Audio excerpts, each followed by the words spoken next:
We're going to talk about everything that you need to level up your harvesting fast in New World. If you find this video helpful, don't forget to like and subscribe. I'm going to show you everything that you need to harvest as effectively as possible, and then later I'm going to show you a route that is insane for getting materials and leveling up quickly.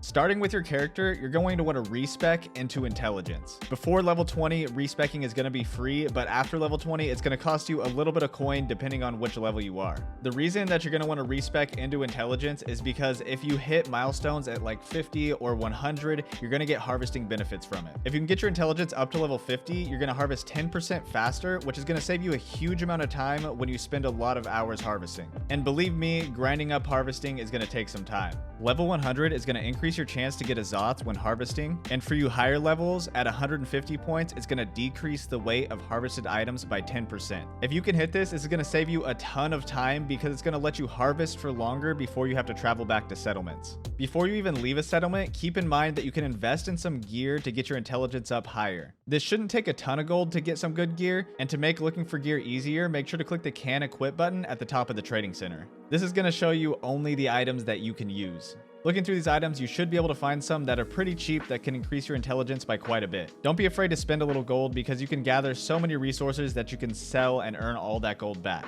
What you're really going to want to invest in is a good sickle. If you don't know, the sickle is a tool that you're going to be using to harvest your plants. When you're buying your sickle, you're going to want to sort by gathering speed, and this is going to show you the sickles that are going to allow you to harvest the fastest. There's a few sickle perks that you can have that's going to make your time harvesting so much better. Horticulture discipline is the most important for leveling quick. With this, you're going to gain more harvesting experience for every plant that you harvest. If you're looking to find more rare items while harvesting, you could look for the harvesting luck perk. This is going to increase your chance of finding the rare items. If you just want more resources in general, you can also look for the harvesting yield perk. This is going to allow you to collect more, and honestly, I don't recommend this if you're trying to level up quick because it's going to make you have to travel back to settlements more often. If you don't mind spending a little bit of extra time, you can make some more gold off of this though. To find sickles that have these perks in the trading center, you're going to want to go to tools, gathering tools, sickle, and then click perks on the top of your screen. Pick which perk you want, and the sickles with that perk are going to show up. If you click multiple perks at once, it's going to try and find you a sickle with all the perks that you choose on it, but it's not going to show you sickles that only have one of the choices. So if you select all of these perks, you're not going to be able to find a sickle for sale. If you can't find a sickle with the perk that you want, you can also craft it. Lower level sickles are crafted at camps, and higher level are crafted at forges. You can add special items while crafting to get the bonuses that we mentioned earlier. Steel Botanist Charm is going to give harvesting experience. Star Metal Botanist Charm is going to give a higher chance of finding rare items, and Orichalum's Botanist Charm is going to give more resources. Another way that you can get harvesting bonuses is with trophies in your house. If you own a house, you can also get bonuses for your sickle if you display a harvesting gathering trophy.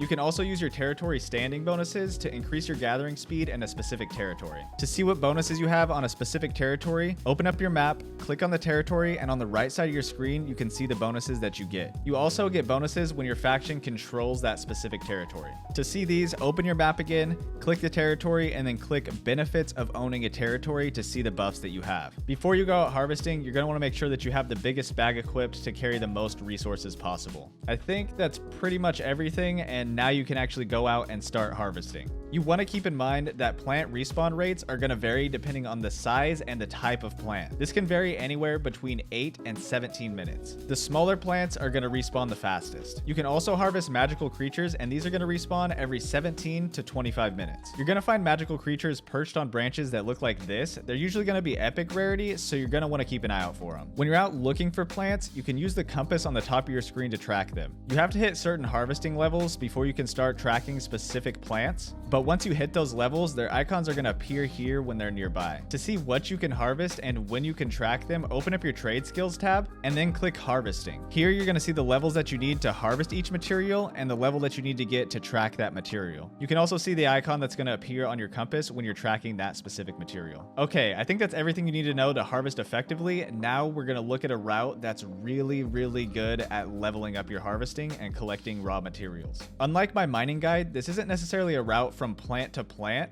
but more of a strategy to gather as much of the resources as possible. We start in the northwest of Windsward near the fort. You can start a little bit closer to the fort, but this spot I found is a good place to start that avoids a lot of the other players traveling to and from the fort. This is a decently populated area, but there are plenty of resources to go around. From here, I head directly to the south and grab this first hemp plant and then continue through these trees. I'll usually immediately turn right and then start zigzagging back and grabbing the hemp that's in the open field. The open fields is where you're going to want to take priority and grab the hemp and the other plants quickly. The reason I say this is because the plants in the open fields are really easy to see, so players are just going to run straight for them. I continue zigzagging my way to the west until I get to this dark spot on the map. Once you get here, it's more of a heavily wooded area, and you're not going to find as many harvestable resources inside of there. From here, I cross the river, and usually there's some river cress around here that you can grab, but there isn't any on this time on my way down. I'll usually work my way back up the river to the east so that way I can grab any river cress that there are, and then work my way down and grab the hemp that are around the roads, so that way I clear the hemp in the high population areas first. What's nice is now you can look into the open field to see whether or not there's hemp for you to grab. If you don't see any, then you can start working your way back towards the river and then hugging the river. I continuously check the open areas to see if more hemp is spawned. I just keep zigzagging my way north-south across this island. You're going to want to avoid a lot of these buildings so that way you don't have to deal with mobs attacking you. Similarly to my mining guide, this is a route that avoids a lot of mobs, so you won't have to worry about getting interrupted. As you can see, there's a couple Dragon Glory spawns here and just a crazy amount of hemp. Also, because you're near a river, there's usually a lot of river cress, but it's mainly just a lot of hemp. I keep zigzagging and end heading towards the south. Once you start getting to the point of the island where the river makes a U-turn, there's not as much hemp or other stuff out there, but sometimes you can find some river cress. I cross the river to the third island and then continue along the river just to grab the river cress since they seem to be scarce on this run.